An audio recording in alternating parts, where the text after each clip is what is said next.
Good afternoon. We're back for the next departmental budget discussion.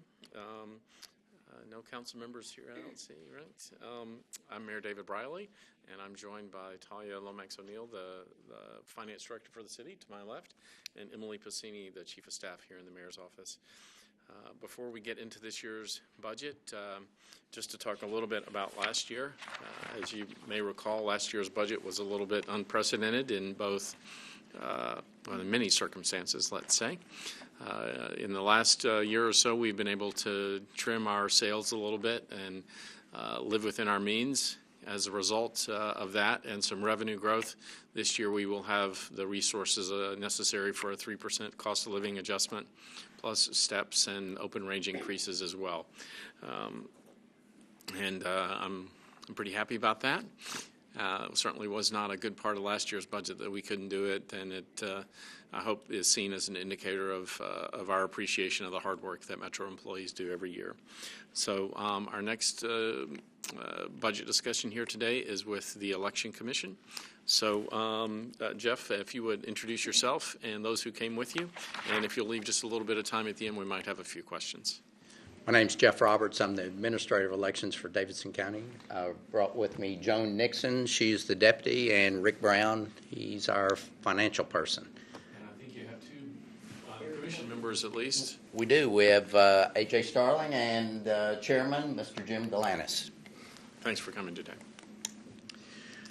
Let me start off by saying the 2018 was a busy year for the elections business. We had eight elections, so I'd like to say first and foremost, the staff that we have at the Election Commission really made it possible. Without their hard work, it would have been a real challenge for us to pull off that many elections countywide. A couple things. Our budget, $2.9 million, and our operating, that represents a status quo budget. We've worked hard with finance, and we feel good about those numbers.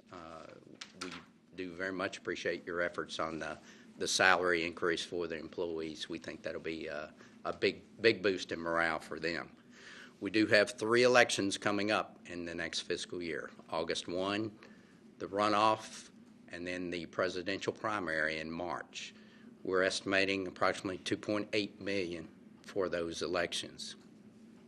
Of that $2.8 million, we think we'll have approximately $750,000 that will be reimbursed by the state for the presidential primary. So that will help offset those costs a little bit.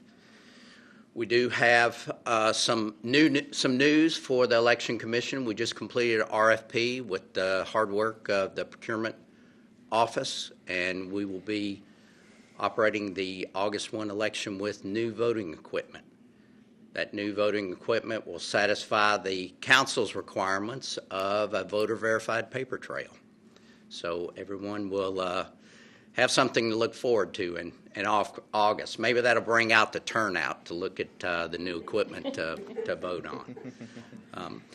Another thing that is happening for the Election Commission, we currently have our voting machine warehouse is located at the fairgrounds, and General Services has worked hard to find a new location for us, and we'll be going into Metro-owned property just down the street from our main office on Murfreesboro Road. So we're looking forward to that in the coming year also. That's the news at the Election Commission, so we're open to any questions you might have. I just appreciate everything that you guys have done in these record number of elections you've done last year, because you guys have managed that in a very responsible way, and it appears right now you will not need any kind of supplemental appropriation to close the fiscal year, even though we had some unexpected elections, so that was just really good news for us. Right. I think our staff are kind of fine-tuning the process so that we can bring the elections in at a cost that is a little more reasonable than what we might have done in the past. It was really good news.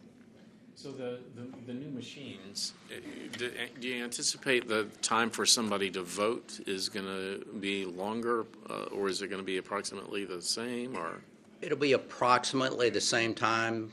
The difference today's voting machines, you actually cast your vote on that machine. In the future, you will cast your vote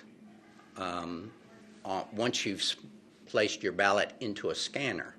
So you're gonna mark your ballot at the voting machine. It'll spit out a piece of paper that you can see, here's who I voted for.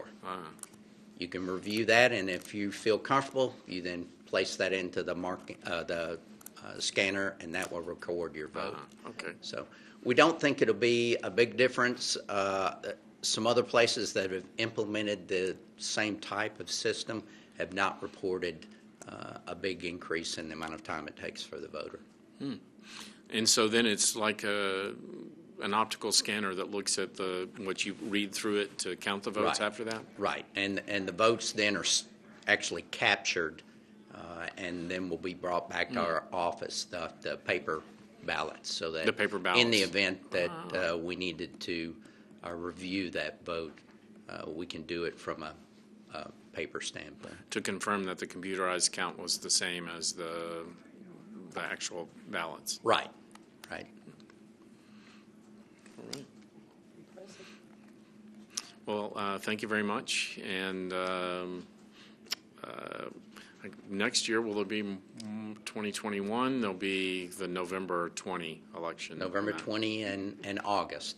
So, Oh, that's right. right, right. So next year will be a big year All right. for us as far as voter turnout. All right. Well, thank you very much for coming. Appreciate it. Thank you. Thank you.